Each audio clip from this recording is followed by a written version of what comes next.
Assalamualaikum warahmatullahi wabarakatuh. Halo, perkenalkan nama saya Zulfa Salsabila. Saya dari kelas 8E. Saya Ivan Cintaris dari kelas 8D. Saya Kali Usawasana dari kelas 2D.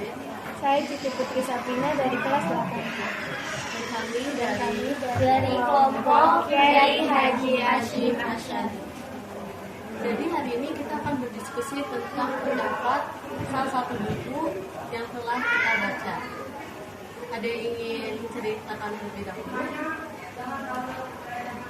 Gak ada, ya udah aku dulu ya.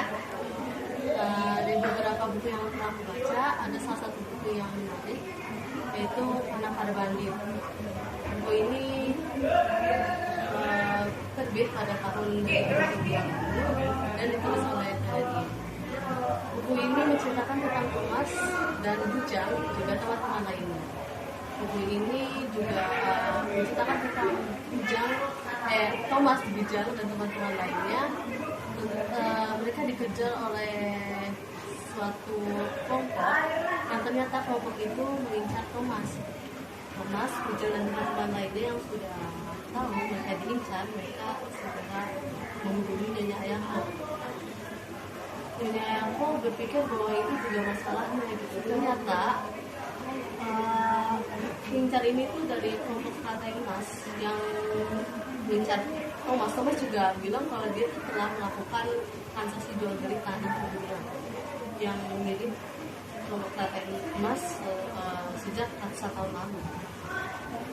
Mereka bersepakat untuk datang kepada kelompok Katai Emas dengan baik-baik untuk meminta maaf, tapi bukannya dijamin dengan baik-baik, mereka malah dihadapi dengan pertarungan yang lain. Sampai akhirnya mereka di ujung tanduk dan mereka tidak ada pertolongan. Ada yang bertanya nggak? Dari cerita tersebut, hikmahnya kita jangan terlalu kita akan kekayaan, karena sesuatu kekayaan yang kita dapatkan itu tidak baik ya kalau terlalu banyak gitu, apalagi dibutakan gitu, jadi dengan mendapatkan dengan sesuatu yang halal. Yang lain? Saya mau menceritakan tentang buku yang berjudul Mengejar Harapan yang ditulis oleh Tiara. Buku ini diterbitkan pada tahun 2019. Ini menceritakan ada seorang anak yang bernama Nina. Dia terlahir dari keluarga yang dibilang kurang mampu, jadi apapun yang dia inginkan harus ia dapatkan dengan cara kerja keras dari diri dia sendiri. Tapi ia selalu bekerja keras untuk mendapatkan hal yang apa yang ia inginkan. Dia selalu, misalnya dia berjualan di sekolahnya, meskipun banyak banget orang yang iri kepadanya dan selalu bilang untuk apa sekolah sembari jualan. Tapi itu tidak membuat Nina putus asa akan kerja kerasnya itu.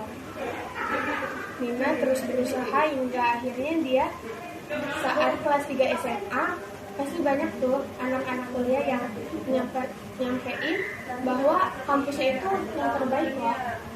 Nina berizin kepada mamanya untuk ikut kuliah, tapi mamanya bilang kuliah itu tidak cukup biaya kecil. Jadi Nina harus bekerja untuk mendapatkan biaya kuliah tersebut. Nina bingung, Nina harus kerja sebagai apa? Tapi akhirnya Nina bekerja di toko baju. Selama beberapa bulan dia bekerja di toko baju, bosnya seperti tidak suka kepadanya gitu loh. Dia selalu, apa yang dikerjakan oleh Nina itu selalu salah. Dan Nina juga mentalnya udah sangat jatuh. Dia juga kasihan kepada ayahnya yang tiap hari antar jemput ia untuk bekerja. Jadi ia memutuskan untuk bekerja di rumah saja.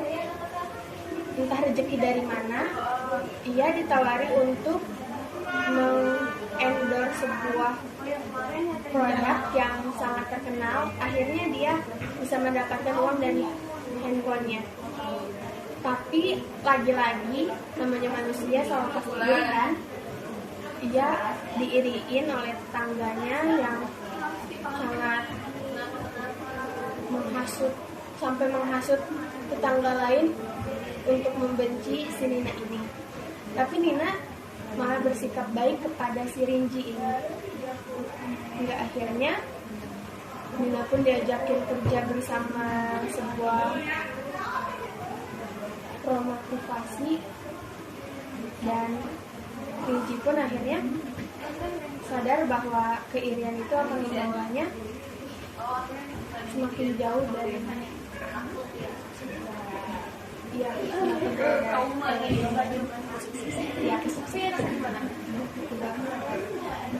ada yang mau bertanya. Mengapa seperti itu? Karena itu salah satu motivasi dari aku juga, karena keluarga aku juga gak terlalu dibilang cukup mampu ya.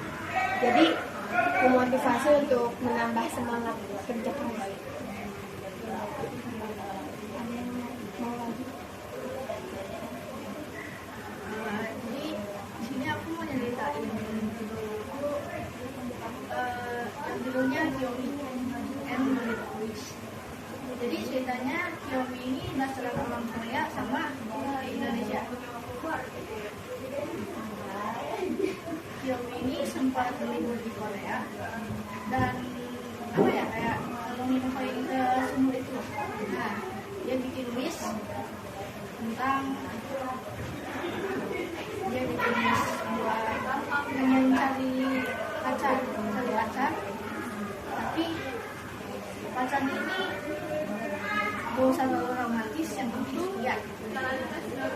Sampai akhirnya dia beberapa bulan kemudian dia ketemu sama cowok Indonesia yang namanya Erdas. Dia tuh Erdas tuh benar-benar setia, tapi benar-benar posesif juga.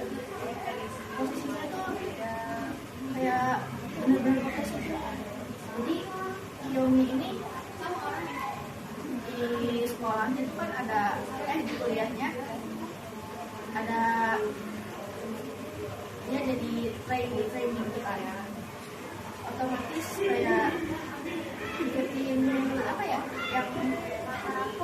dari Koreanya langsung gitu. Jadi main juga otomatis kayak di si Anda sini kayak benar-benar posesif sampai sering banget buat larang Kiyomi untuk nggak ikutan diri ya, tapi tetap Kiyomi nggak mau ikutin kata Erdas. Sampai pada hari ulang tahunnya Kiyomi dia pergi ke Korea lagi, dia bikin wish lagi, pengen punya pacar yang gak terlalu posesif gitu, setia tapi ada romantisnya juga. Sampai beberapa hari kemudian masih di hari yang sama habis dia buka wish kayak gitu, dia ketemu orang yang namanya Daehan. Dia orang Korea yang kebetulan bahasa Indonesia juga, dan pernah tinggal di Indonesia cukup lama. Jadi Daehan udah bisa bahasa Indonesia. Di situ mereka bertemu beberapa kali, dan otomatis pertemuan beberapa kali itu bukan kebetulan kan.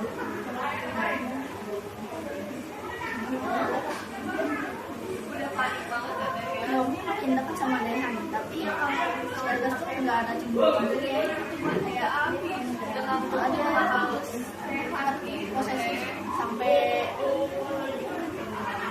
udah cukup lama.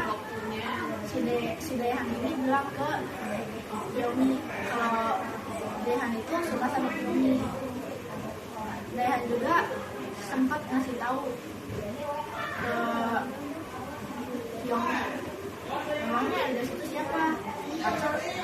Pacar kamu? Jadi kan kok terlalu posesif banget?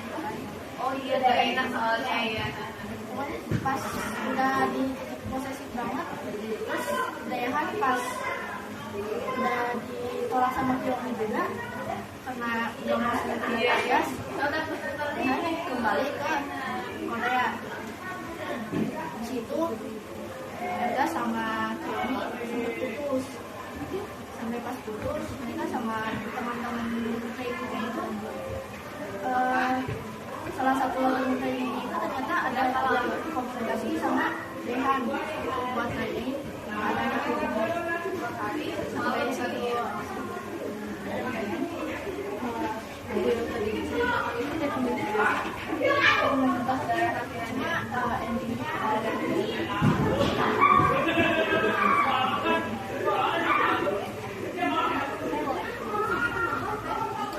Jadi di sini saya akan menceritakan yang kayak aja salah satu buku ilmiah yang ini itu sendiri berbeda. Jadi ada seorang anak gadis, anak SMA, itu kayak kebawa pergaulan gitu, kayak ikut-ikut di bandel. Nah, si bundanya itu nggak suka kalau misalkan dia itu kayak gitu kan. Ya, karena si bundanya juga gak mau kalau misalkan si gadis itu kayak gitu. Jadi si bunda mau ngejodohin dia itu sama anaknya temennya, itu namanya Kinan. Kinan itu adalah seorang santri. Jadi setelah mereka lulus, bundanya ingin menikahkan mereka. Tapi Eliza itu gak mau kalau dijodohin, makanya bisa cari sendiri.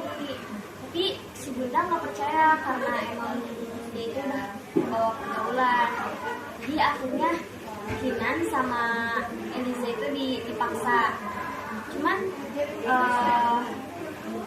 setelah lama menikah dia jadi sweet banget gitu, nggak kayak canggung, nggak kayak awal dijodohin gitu. Ada yang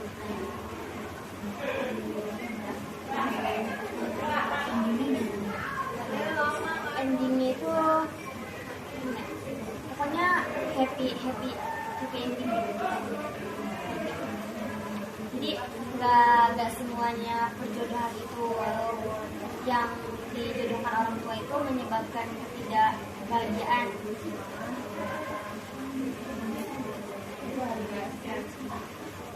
Di sini aku pengen menceritain salah satu buku yang aku baca, itu Lampung Selatan. Atau dalam buku itu tulis Sultan Netflix. Di sini ada gadis yang bernama Luna. Dia itu bernama Luna. Dia adalah gadis yang bisa dibilang broken home ya. Mamanya meninggal beberapa bulan yang lalu, dan ayahnya itu setelah ibunya meninggal sebagai pemabuk berat, dan dia punya kakak tapi dia meninggalkan Luna ke Bandung dari kerja. Tapi Luna sangat kecewa dengan kakaknya karena telah meninggalkan Luna sendirian bersama ayahnya yang sering mabuk berat. Jadi setelah waktu Luna itu bertemu dengan bernama Arapah, tapi Ara itu lelaki. Kebanyakan orang-orang mengira dia itu perempuan. Dia bertemu dengan Ara pada siang hari dan malam hari itu berbeda. Pada waktu siang hari Ara itu sangat jutek, dingin, ketus, tidak mau ditemui siapapun. Tapi ketika Luna bertemu dengan Ara pada malam hari, Ara itu sangat hangat, lembut, sangat membuat si Luna itu bahagia. Tapi ketika Luna mendekati Ara pada siang hari, tetap saja si Ara itu tetap ketus, dingin. Ternyata di dalam ceritanya itu banyak plot twist. Ternyata Ara siang hari dan Ara malam hari itu berbeda. Ara mempunyai kembaran yang bernama Ares. Ketika siang hari, Ara tetap Ara. Ketika malam hari, Ara itu Ares, adiknya, kakaknya si Ara. Tetapi Ara itu memiliki penyakit yang jarang bisa disembuhkan oleh dokter-dokter. Setelah cerita sepanjang cerita, Ara Ara akhirnya meninggal dengan penyakitnya itu. Dan ketika Luna mengetahui bahwa Ara dan Ara siang hari dan malam hari itu berbeda, Luna sangat kecewa. Akhirnya Luna sangat kecewa dan tidak bisa memaafkan Ara maupun Ares. Setelah 4 tahun kemudian, Luna pergi ke Korea untuk melanjutkan kuliahnya di sana. Tapi Luna bertemu dengan Ares. Dahulu kala dia tidak bisa memaafkan Ares. Tapi setelah itu Luna dan Ares mengalami kecelakaan di mobil pada saat di Korea. Ares berhalusinasi bahwa Luna itu masih hidup. Ketika Ares berbicara dengan Luna itu, tapi Lunanya diem aja. Setelah beberapa minggu kemudian, Ares sadar kalau Luna itu sudah meninggal. Mungkin itu saja. Ada yang mau bertanya?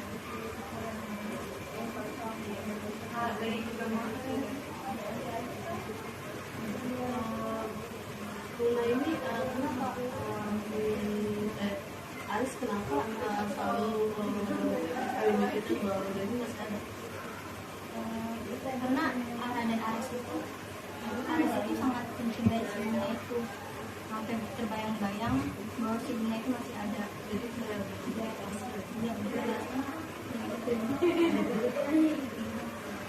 sekian diskusi dari salah satu buku yang telah kami baca. Terima kasih. Assalamualaikum warahmatullahi wabarakatuh.